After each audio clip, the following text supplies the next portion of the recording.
guys already are, so you know what I'm talking about. Once again, this one is dedicated to all the metal people. Without you guys, we are nothing. So once again, this is for you. This is Casket Garden!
You guys been fucking excellent. See you guys next time, alright? Thank you.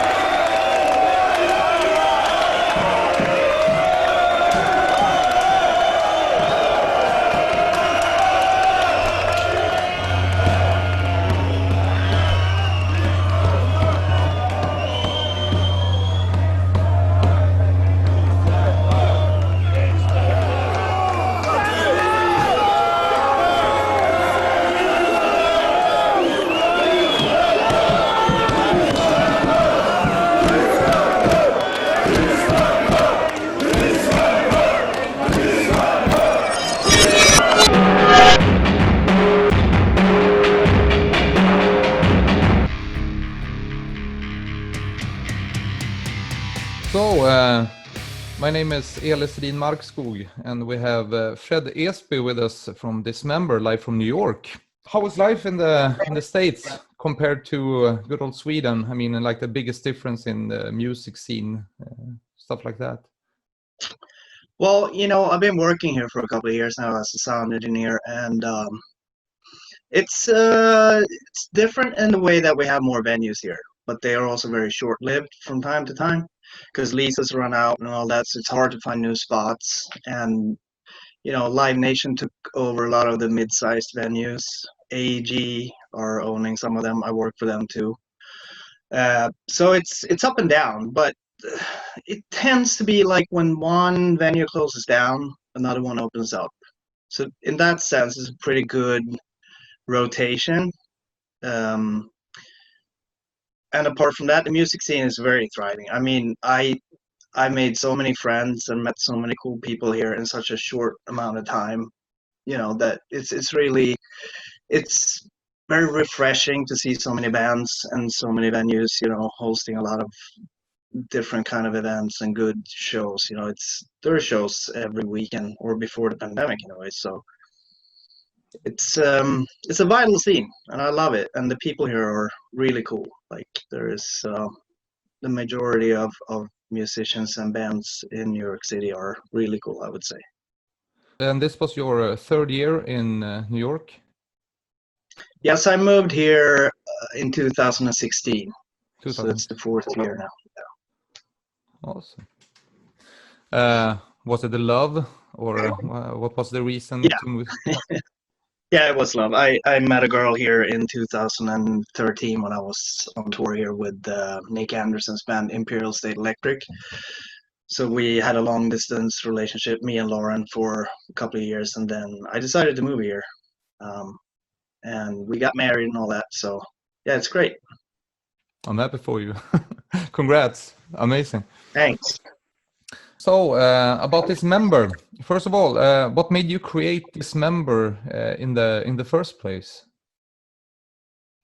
Well, you know, me and Nick Anderson, we've been tight since we were like 13 years old, and we used to play a lot together. Not in any really serious bands. We had like him and Kenny from the Helicopters. They had a punk band when I joined the same school as them in 7th grade. And I was the only metalhead. They were the only punk guys in school, so we kind of hit it off, and they asked me to join the band. So we had a band for a brief time there. But when we entered 9th grade, Nick started Nihilist, and they rehearsed a little bit at my parents' place sometimes. So it was really cool, and I really loved what they were doing. So I felt like I need to start a band too. Because I was just like, this is awesome, you know, and we were both, you know, in the scene. We were tape trading and doing all that, met a lot of new people from different suburbs of Stockholm. So I felt like I had to start a band. So I found a couple of guys. David, me and him have been playing together from day one. So I was actually meant to play guitar at the time, but we couldn't find a drummer. So I just decided to harness that role. Awesome.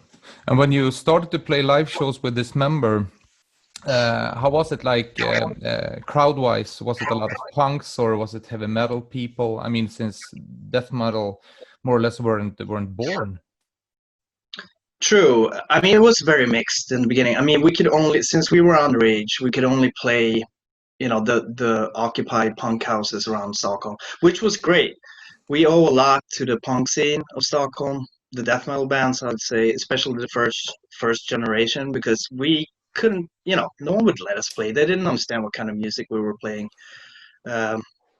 We were rehearsing in youth clubs and stuff like that, you know, early on. So since we were so young, we could only play those punk places, and we always got slots there. So we hung out with a lot of punk musicians and heavy metal musicians, but heavy metal for the most part back in those days were bigger events. People came from the countryside to Stockholm to see bigger events like Slayer, Metallica, and so on. And we went to all those shows, but it was kind of hard to build a community at first. So everything started with the locations where all the punks had started out with their music, because that was a free scene for everybody. So it was very DIY. And we kind of liked that concept too, because we were into punk rock music and hardcore music. So it was a natural step in many ways. And if you wanted to open up for bigger heavy metal bands, like we opened up for Hexenhaus once, I mean, they had a kind of a decent production too for a band like that, and they would play like a like a auditorium in a school or something like that they would rent themselves, and then we would open up. But a lot of people didn't come out for those shows. So it was pretty mellow. It wasn't that many people into it. Not until I would say 91 we had bigger crowds.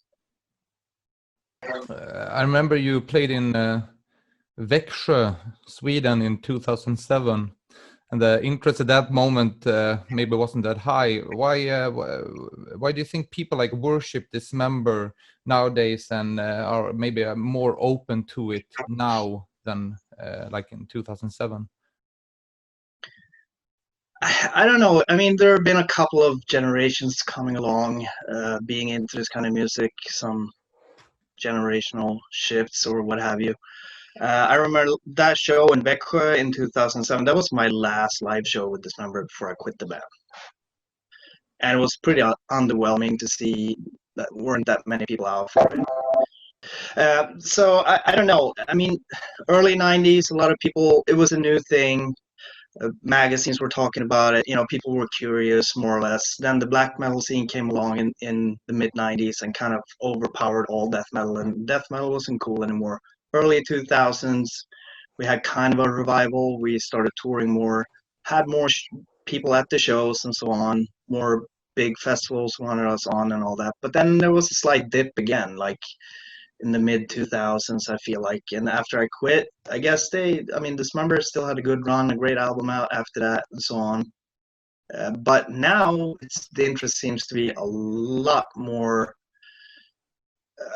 overwhelming, I would say, because I didn't really expect this. But it seems like, I think what happened is that a lot of the younger generations who were into death metal and thrash metal and punk music and rock and roll too, they weren't that restrictive of what you could listen to. I mean, we were like that in the beginning too. We were kind of like, oh, you only play death metal, or you only, listen to death metal for the first couple of years, maybe from 88 to like 89. I mean, me and Nick, we always listened to other types of music too, but it wasn't really okay to be into wimpy stuff at that time. But we grew out of it pretty quickly and, rehashed old stuff like the Rolling Stones, the Beatles, Kiss, that we loved when we were kids. We got back to that point in the early 90s again, that we were like, why are we shunning the old stuff that we always loved? You can't, take that out of us. So it's kind of stupid to not, it's not okay to listen to all types of music. And I think that the newer generations, they don't care about that. They like rock and roll, they like death metal, they can even be into dance music. When I worked the club in Brooklyn here, we had a lot of late dance nights, and everything. And I'd had at least, like, for a techno event where we had like 400 or 500 people, there would be at least like 10 extreme metal shirt wearing people in the audience, which is pretty cool to me. Everybody likes to party. Exactly. And there's no need to differentiate people because of their music taste, And you can always learn something new, and you'll find something new that you like that you thought you wouldn't like, if it's a little bit open-minded. Amazing, man. When you spoke about the late 80s, like, what's the biggest difference in the scene today, like, compared now to then? I don't know. I think the internet and Facebook and even like early band pages, and what did you have back then? I mean, Bandcamp and MySpace, all that. It made a big difference because people could connect in a different way, and coming together over the bands they like. People also have a platform to have their own opinion, which sometimes can be a problem, I guess, with a lot of trolling. But there's also a big upside to it, and that's like, you have so many friends across the globe. We made a lot of friends just by touring, but now people can actually, people from here can online hang out with people from Australia who's into the same kind of music. So I think it's easier today, and you also get information. There's a lot of white noise, of course, but I think you have ads in your hand. You know what shows are coming up. You can get alerts. Everything's more convenient in that way, and that also brings people together. even though I like the old school ways. We went to parties, we hung out with people in person. It's harder these days. Like when we played Stockholm, the first shows, I was like, I'm going to meet so many people I know in this venue. It's going to be great being back in the band. We're back together, and there's going to be so many people we know.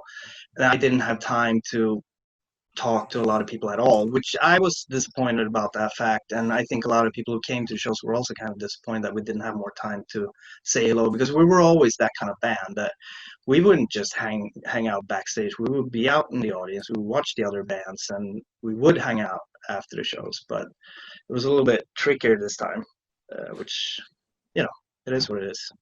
I went to a grindcore show in 2011 or 2010 in Stockholm on a small boat. I can't remember the name, and that's true. Your singer was there, and people like, oh, that's the singer in Dismember. It was a huge thing for grindcore bands. I think it was the Arson Project and some other band. Cool. Yeah. But about Scandinavia Death Fest, the concerts, I saw one of the concerts in Stockholm, and it was absolutely amazing. ČURBY asked me to tell you, ČURBY is the promoter of Obscene Extreme. He told me that I should tell you that he thought the second concert was one of the most epic things he ever saw. Oh, really? Yeah, he really, really enjoyed it. So how did you feel about yourselves being back on stage after such a long time? What was the general feeling about the gig? It felt like it was yesterday, in a sense. I mean, even pulling up to the rehearsal space with all my gear, and I see the guys standing outside. I haven't seen some of them for many years. It was a great feeling. It felt like, oh, no time has passed. We look a little older, but we started rehearsing, felt great, and on stage it felt like it always has. No difference in that sense. The cool thing though was that I felt that the audience was like, it was a big difference, because people were over enthusiastic, which was awesome. And at Scandinavia Death Fest, we saw you give a big, genuine hug to Nick Anderson, and you told us a bit about him earlier. But it's true that he created the logo, he helped with the debut album, even the name, right? So, yep. Could you call him like the godfather of Dismember? Yeah, I would say so. That's a good one. Never heard that before. But that's a good label for him. I mean, he helped out a lot. He encouraged me to play drums. He more or less taught me how to play drums. And he drew the logo, came up with a name, and he helped out playing bass, lead guitar when we needed it, when we were only a 3-piece and all that. So he played a huge role. And he drew, he drew our demo covers, stuff like that. Never asked for anything in return. Just, being a really good friend. Very supportive. Everybody should have one of those. I know, right?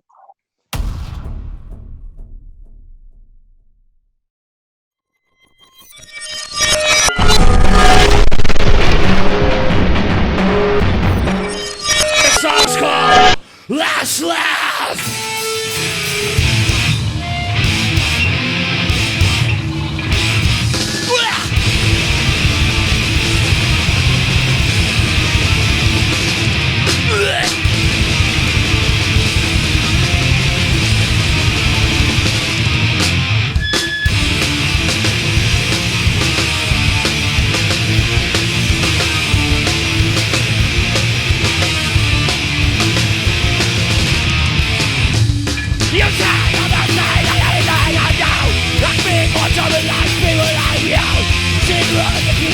Looking so bright, all you say is you got to rock a ride.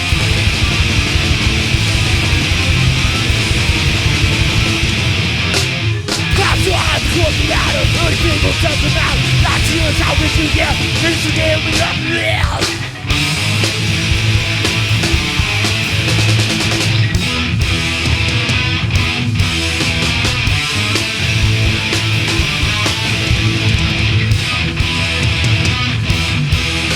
I you can do under the maxwell. Now something with a bear mark. I'll press this really up inside you. Too many is watching without you letting down. So think of your time, want to bet the drown. Can't believe in this life, gonna happen to you.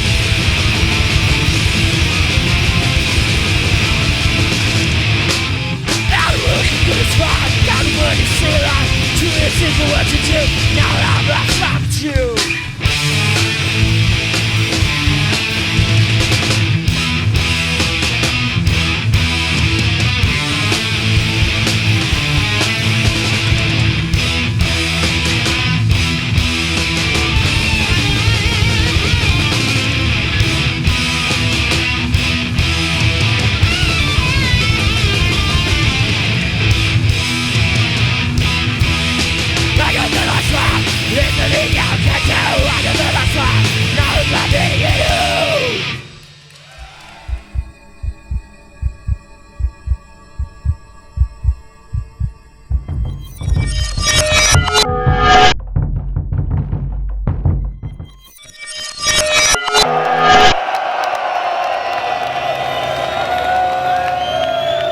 After watching the last band and the show yesterday, what was the last thing you did before you went to bed? I was watching Slave to the Grind, but I was falling asleep like a little bit, you know, so I went to old disco over here for one song or two, and that was around 4 a.m. and I went to sleep for maybe 4 hours.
In the grindcore scene come from punk.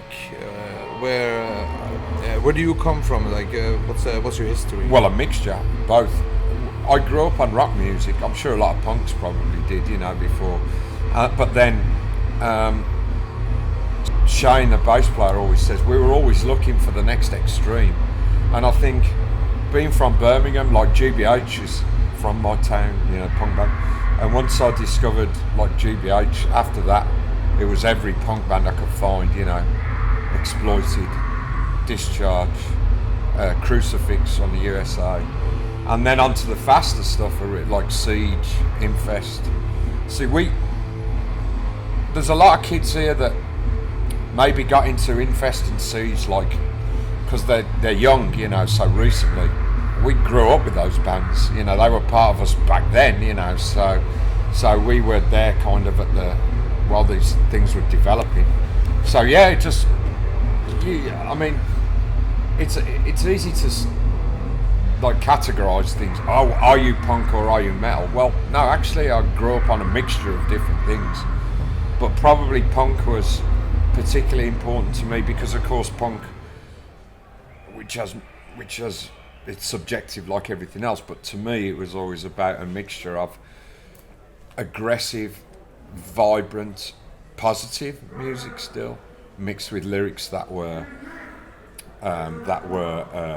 explorative, that were humane, that were non-discriminatory, and so that, if anything, then I would have to say I probably grew up as a punk, you know. How do you feel, like, with those strong beliefs, which I think is awesome? How do you feel about like porno grime bands, those type of bands and people? Well, I have mixed feelings about them. Of course, I don't. If anybody in a band was like really quite serious about like degrading women and stuff, I would think that was fairly fucking stupid, you know. But also you got to be careful, you know, because art. There is an argument that says that art should be free to be whatever it is. So I have two views on it. I have that side of me that says if you're really serious about, if you really think that degrading women or anybody else is a good thing, then you need to kind of go and have a word with yourself, you know. But on the other side of things, I think art and the expression of some really quite absurd things, to me, is still, even though it might make me go shit, you know, then it has to stand, you know.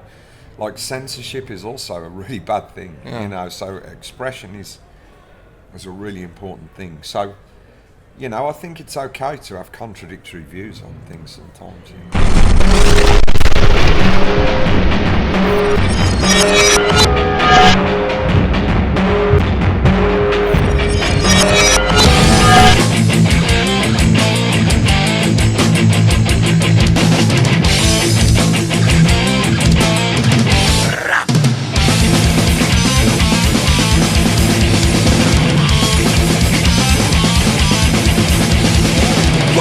Just whisper, not more than I want.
Tak ahoj, tady je Jáda a nacházíme se v Brandýse nad Labem v sídle pivovaru Čestmír a zdravím tady Karla. Karel je samozřejmě velkým hudebním fanouškem, je slávkem tohoto pivovaru, je taky z kapely Unreleased, jak určitě víte někteří z vás. A jsme tady hlavně z toho důvodu, že pivovar Čestmír v loňském roce, v roce 2019, udělal vynikající pivo Grinder, tak jsme se tady stavit a natočit něco do sklenky a taky něco na ten filmový záznam, aby jsme něco řekli. A Karel samozřejmě kromě toho, že pro nás dělal to vynikající pivo, tak je velkým fanouškem Obsceneu a vlastně jezdil tam možná snad úplně od začátku. Karel, kdy jsi byl vlastně na Obsceneu poprvé? No, ten první ročník, no, jsme hráli 98, 99. Byl první? 99. první. To bylo 99. No. A už jste tam hráli Sonorize? Jsme tam hráli, no, to bylo ještě na tom Valníku nějakým šíleným. Jsme tam nebyli na plakátech, ale zaskakovali jsme, teď nevím za koho. Někdo prostě vypadl, tak jsme tam vzali ve 3 ráno, 3 zpěváci soloví. Takže kdyby měl někdo nějaký fotky nebo video z toho, tak scháníme. Nemáme vůbec žádnou památku. To je skvělý, tohle je úplně kultovní ročník, takže ty jsi prostě matador a jsi tam plný od začátku, takže jsi viděl tu proměnu, čím si to prošlo a... Dvakrát jsem teda vynechal, jo, se musím přiznat. A jinak jezdíš pravidelně? Jo. A u nás tam určitě hráli mnohem času? No, ale asi 4krát určitě, možná teďka, jako po 4-5 letech. Když zmíním bubeníka, tak člověk na sebe. A jak jsi dostal k tomu vaření piva? V té době si ještě byl asi navařil. V té době jsem byl ještě gambáč, no, takže já jsem normálně jako konzument, prostě jsem to začal pít, pak jsem začal chodit těch mini pivovarských hospod, a začalo mi to tam zajímat, a viděl jsem, že tam vaří voní, tak se začal zajímat, jak to vzniká postupně, krok po kroku, ale na balkoně v Hrnci jsem začínal doma, první pokusy, no, tak jsme rozjeli tam vitací a teďka jsme rokem tady. Jako fakt opítý. To krok za krokem. A děláš kromě toho něco jiného, nebo už teda děláš to jako full time na plný voze teďka? Jste ten pivovarník? Už jsem full time pivovarník. Pivovarník a sládek jedné osoby. No takže to je skvělý, jako Grinder se vydařil, jsme za to moc rádi, doufám, že to bude takto pokračovat. A samozřejmě, že pro Obscene to, že se to rozjelo v tomto kontextu, tak to byla velká revoluce, velká pivní revoluce, protože Česká republika byla prostě ležáková země, nikdo nic neznal a zhruba před 10 lety, no to bylo možná trošku dřív, se prostě rozjeli ta mašinérie těch svrchních mašinek piv a dalších těch speciálů, začaly startovat ty mini-pivovary. Jak to hodnotíš dneska vlastně? Je to perfektně, když je to nějaká móda, jo, ale jestli dáš do Ameriky, tak tam už to točí 40 let, a to jede. Je to jenom dobře, je 100 druhů piv, proč furt bychom tady měli pít světlý a baví.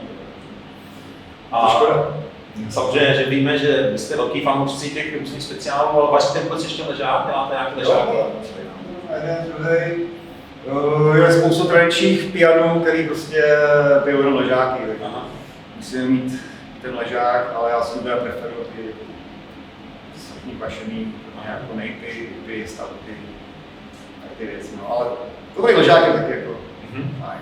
Máte nějaký svrchní pašený pivo, který furt kontinuálně vaříte, nebo to měníte? No, měníme, no, máme teďka asi 50 druhů piv jsme vařili. Takže to střídáme, to různě zkoušíme, nový postupy, nový chmely, slady, prostě to měním, nechci mít jako 5 piv a tam točit dokola, měníme. Ale teď už to stabilizuje, jo, tady je Martinworks, to je docela, no to tak nejpá, Paradise.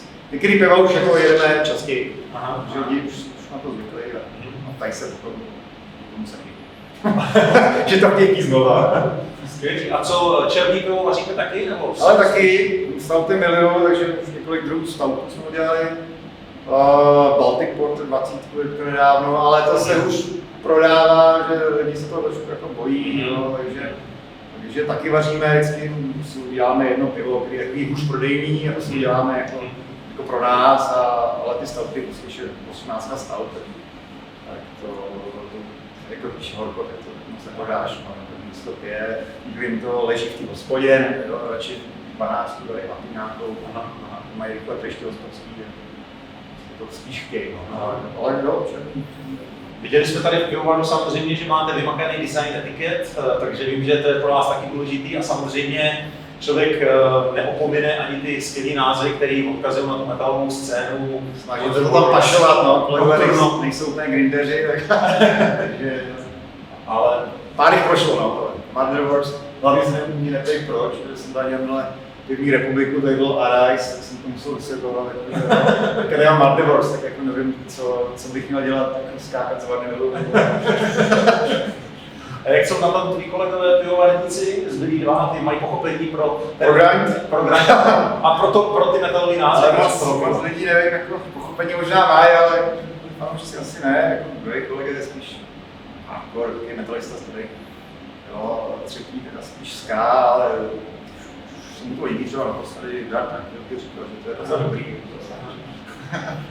No a my jsme teda byli jako na Obscene samozřejmě velice spokojení s tím grinderem, vynikající odezva od fanoušků, jak byste byli spokojení s tou spoluprací? Taky spokojení. Je fajn, že si může takové dobrý pivo. Ale třeba i byl tam speciál od Polka a další ty pivovary z toho bylo, tak je to fajn, že nemusíš být nikam na benzínu do města a že ten kampáč cen to žádnej šláger byl tam pít 3 dní a 4. Takže my jsme byli hodně spokojení. Pokud byl spokojený pan ČURBY a taky znova spolupráci, tak rádi to budeme znát. Je to vlastně neuvěřitelné, že se vám to podařilo z létajícího pivovaru dostat do této úžasné fáze, máte svoje vlastní místo, ale kam byste to chtěli dotáhnout dál? Máte nějaký jako krátkodobý, střednědobý plány, co s pivovarem dál? Kam to dotáhnout? Chcete zvětšovat varnu nebo něco takového? Zvětšovat varnu asi moc ne, jako není už moc kam, jo, tady je to hrozně malý, žádný historický sklepy, historická půda tady není, je to na jardu, 68 metrů čtverečních, jo, takže tady už moc jako toho nenacpem, ale jako dlouhodobý cíl, třeba nějaký jeden větší pivovar, nevím, jo. Hlavně vaří dobrý pivo, aby to malo a ono to pak přijde samo. Když jsme u toho dobrého piva, tak samozřejmě jako jste naprosto jako oslnili si myslím těma smrtně pašenýma IPama, zejména IPA, to je úplně jako věc, která jako... Už je stálice, to už je jak ležá. No, myslím si, že to jsou lidi, kteří to prostě milujou, bez toho to nejde, to je jasný. A třeba nějaký nový pivní styly, zdá se, že třeba ty kyseláče se teďka v poslední době objevily, jako je to něco, co chcete vyzkoušet, nebo už jste si s tím zahrávali trošku, nebo máte to v plánu? Kyseláče máme rádi všichni, takže chystáme se na to, ale není to úplně jako sranda, jako to vyrobit. Musíte si tam snižuje pH, 2 dní to je na varně, to kysne, jo, a pak s tím další, jako, musí se tam dát ovoce, bez ovoce kyseláč má smysl, takže to je taky složitější, ale chystáme se na to, určitě už mám receptu všechno. Takže já doufám, nevím, 2 týdny, jsme jako už mohli konečně uvařit nějaký kyseláč, kyseláče jsou super, no, mě osvěží v létě, když vypiješ 10 piv, dáš si kyseláče a můžeš si dát další 10 piv. Zneutralizuješ, já mám vodu, počkej. Musím napravit. No jasně. Takže jako kyseláče samozřejmě se sem řídí jako móda, to je jasný a myslím si, že lidi jako by určitě jako měli ochutnat samozřejmě víc těch pivních stylů, víc těch piv a myslím si, že to je to, co vlastně přišlo na Obscene a jako budeme rádi, když ty lidi přijdou, aby jako vyzkoušeli. Co to hodně jako bojí ze začátku, jo, jako nechci ty ovocní piva a takový, jo, ale většinou pak stačí jednou dvakrát se napít a zjistí, že to není jenom ovocný, to je jako hořký, jo, pak jim to zachutná a už nejde se vrátit zpátky. Skvělý, tak ať se daří pivovaru Čestmír, budeme se těšit v roce 2021 na něco skvělého a nějaký vzkaz fanouškům Obsceneu na příští rok, ať už po té hudební stránce, Bude jsi nejenom Sládek, jak jsem měl hudebník, ale i jako pozvánce na nový piva, pivní styly. Držte se, snad to přežije. Už nebude další druhá nebo třetí vlna korony a dáme si grindera za rok. Možná už letos. Můžeme nějaký speciál hodně do backstage, no, to bude ta akcička. Možná. Proč ne? Tak na zdraví, ať se daří pivovaru Čestmír. Díky Karle. Díky. Na zdraví.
Tack så mycket, kycklingfita, kuken.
Czech Republic.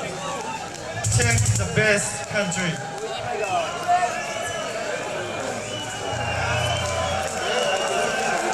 Next.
studio right now, recording some new stuff, you know?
Dra åt helvete vad dåligt.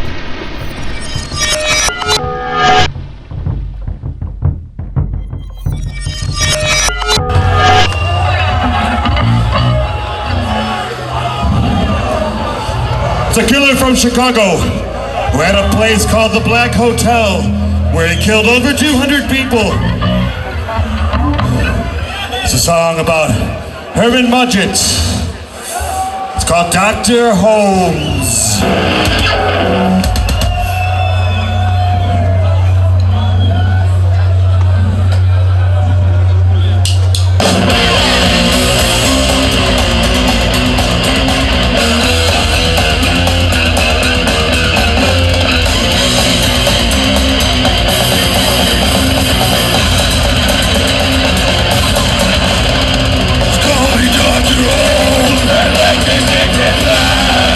That's going to kill you.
Song about this guy, he went to McDonald's one day, but he didn't want to buy a hamburger. No, instead he decided to shoot 22 people while they ate their burgers and french fries.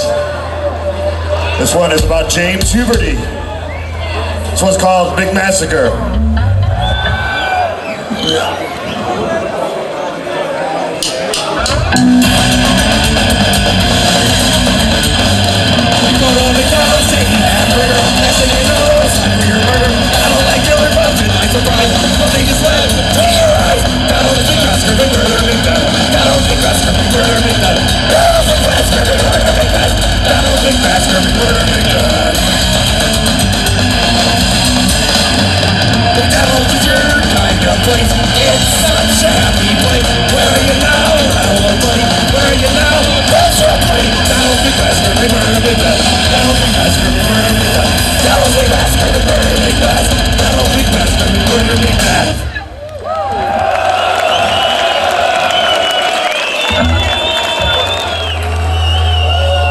This one is off our first album, Grim Reality.